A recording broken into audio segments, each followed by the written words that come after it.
Every night, KHALED returns to where he lives in Beja, in the south of Portugal. After 8 hours spent picking olives, carrying heavy loads, this Pakistani worker finally returns to the bedroom he shares. In total, 20 migrants are crammed into this very basic house. A room have you 5 guys, one room 3 guys, one room 2 guys. The building is owned by KHALED's boss, who provides workers for Portuguese farmers. He found KHALED a job paying €600 a month, the minimum wage. He also organises the transport for him and the other workers to the farms. He takes a significant cut for his services. 600, 300 go to my family, 100 to a room, and 150 have you tax, and I now have money little bit. An estimated 30,000 migrants are employed by subcontractors in Portugal, many of them from Southeast Asia. Like KHALED, many of them are struggling to survive. The agents that work in the farming sector are reluctant to talk in front of the camera. One of their representatives agrees to an interview. We are making the contract with the field, and we are also giving the contract to our workers. We are paying the tax.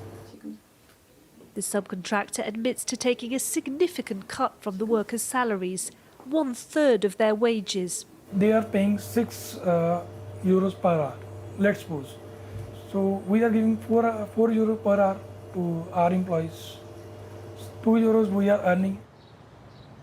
Since 2010, the Portuguese farming sector has seen runaway growth, driven by low-cost labour.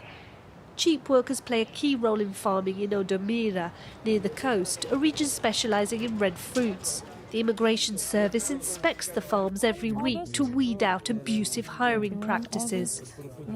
And you're from? Nepal.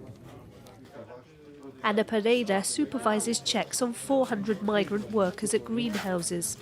We want to see if the workers already have a residence permit, or if they have an expression of interest, if they have requested by any means a residence permit. On this occasion, all the Asian migrant workers employed by a subcontractor are legal and the labour laws are being followed. But that's not always the case. We still have some problems because they are mostly related to subcontractors. And sometimes they don't keep the right practices with them. So in those cases, we need to talk to the workers and see if they are subjects of any kind of vulnerability.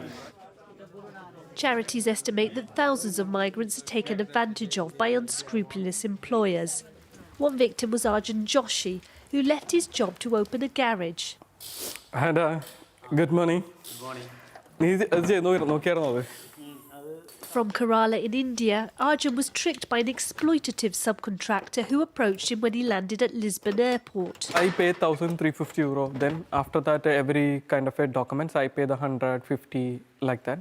Then the first month I salaried in some company. And after that, I goes to the agriculture yard. It's a mafia. The man who hired him paid barely €200 a month.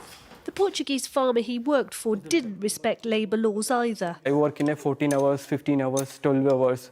Don't think about the rain or sunlight or water, food, nothing. They are treated by like a buffaloes.